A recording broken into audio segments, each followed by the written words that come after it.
सूचना केवल हमारे विचार हैं, वित्तीय सलाह नहीं। निर्णय लेने से पहले खुद शोध करें।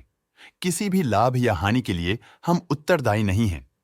आज हम देख रहे हैं बता इंडिया लिमिटेड के 2025-26 Q1 की standalone financial performance. Starting with the sales, पिछले क्वार्टर से सेल्स में 19.5% का इंक्रीज हुआ है, मगर कंपनी ने पिछले साल के मुकाबले मार्जिनल सेल्स डिक्लाइन रिपोर्ट किया, around -0%। Expenses 21.5% quarter on quarter increase हो गए हैं, जो साल भर के -2% के डिक्लाइन के साथ अलाइन करता है। क्वार्टरली सेल्स के कंपैरिजन में एक्सपेंसेस इंक्रीज होना दिखाता है कंपनी ने एक्सपेंसेस मैनेज करने के लिए स्ट्रगल किया। हालांकि कंपनी ने एनुअली अच्छा परफॉर्म किया। ऑपरेटिंग प्रॉफिट, जो पिछले साल के कंपैरिजन में 7% अप हुआ है, quarter on quarter around 13% increase हुआ है। Operating profit margin OPM annual basis पे 1.5% से इंक्रीज हुआ है और पिछले क्वार्टर के कंपैरिजन में -1% से डिक्रीज हुआ है। एक्सेप्शनल आइटम्स को ऐड करके अदर इनकम पिछले क्वार्टर के कंपैरिजन में -45.5% गिर गई, बावजूद इसकी ईयरली डिक्लाइन -92% हुई है।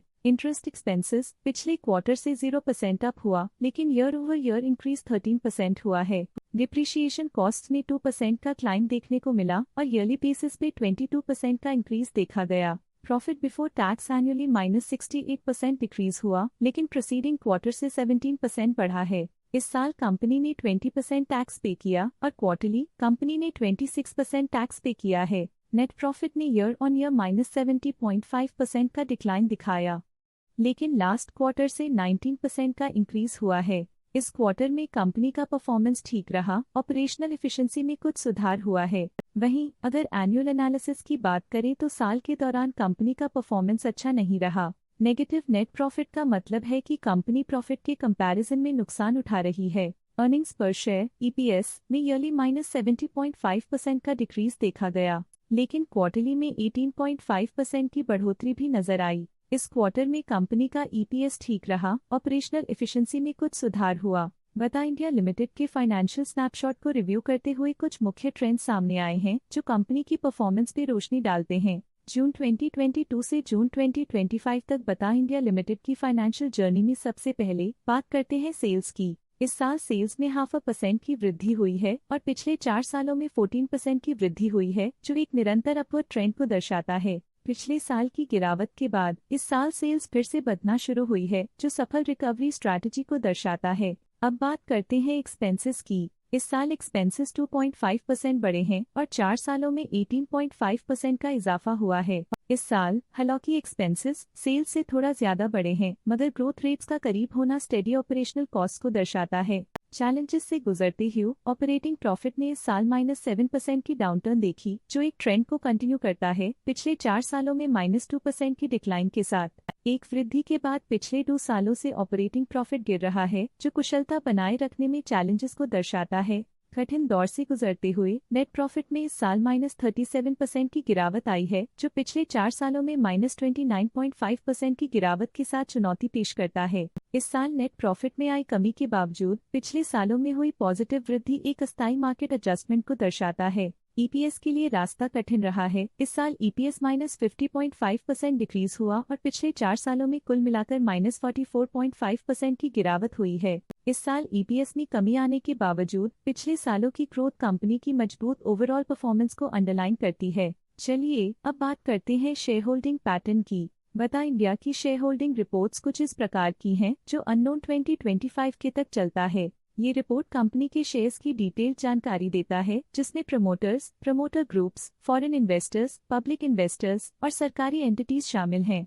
पब्लिक द्वारा हेल्ड शेयर्स का परसेंटेज 13.45% से इंक्रीज होकर 2025 के में 13.61% तक का इंक्रीज से देखा गया। ये चेंजेस स्टेट है कि पब्लिक की इन्वेस्टमेंट कंपनी में क्वार्टर टू क्वार्टर इंक्रीज हुई है। जब कंपनी के शेयर्स का अधिकतम हिस्सा प्रमोटर्स, FII, DII या गवर्नमेंट के पास होता है, तब ये माना जाता है कि कंपनी मजबूत हाथों में है, जो स्थिरता और मजबूत समर्थन को दर्शाता है और इस मार्केट की स्थिरता बनी रहती है।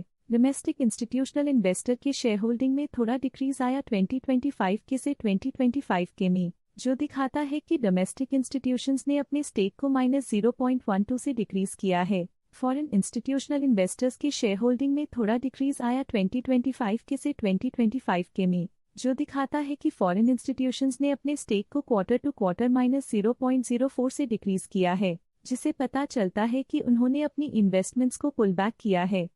ये था कंपनी का करंट शेयर होल्डिंग पैटर्न। अब नजर डालते हैं बता इंडिया के स्टॉक रिकमेंडेशन पे। लोटस स्टॉक का करंट प्राइस 1435.1 रुपीस चल रहा है। मोतीलाल ओसवाल ने स्टॉक की होल्ड रिकमेंडेशन दी थी। उन्होंने स्टॉक का टारगेट प्राइस 1200 का अनुमान लगाया था। रिकमेंडेशन के समय स्टॉक का प्राइस 1261 चल रहा था, जो करंट प्राइस से -2.2% डाउन है। जियोजित फाइनेंशियल सर्विसेज ने स्टॉक की बाय रिकमेंडेशन दी थी।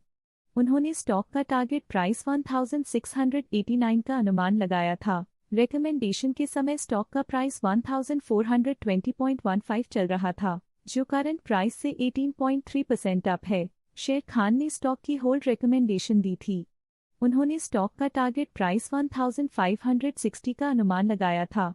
रिकमेंडेशन के समय स्टॉक का प्राइस 1454.35 चल रहा था, जो करंट प्राइस से 9.3% अप है। जियोजित ने स्टॉक की बाय रिकमेंडेशन दी थी। उन्होंने स्टॉक का टारगेट प्राइस 1670 का अनुमान लगाया था। रिकमेंडेशन के समय स्टॉक का प्राइस 1427.6 चल रहा था, जो करंट प्राइस से 17.1% अप है। आज के लिए फाइनेंशियल सेक्टर में इतना ही। देखने के लिए धन्यवाद। स्टॉक लेटेस्ट न्यूज अपडेट के लिए चैनल को सब्सक्राइब करें और वीडियो को लाइक एंड शेयर करें।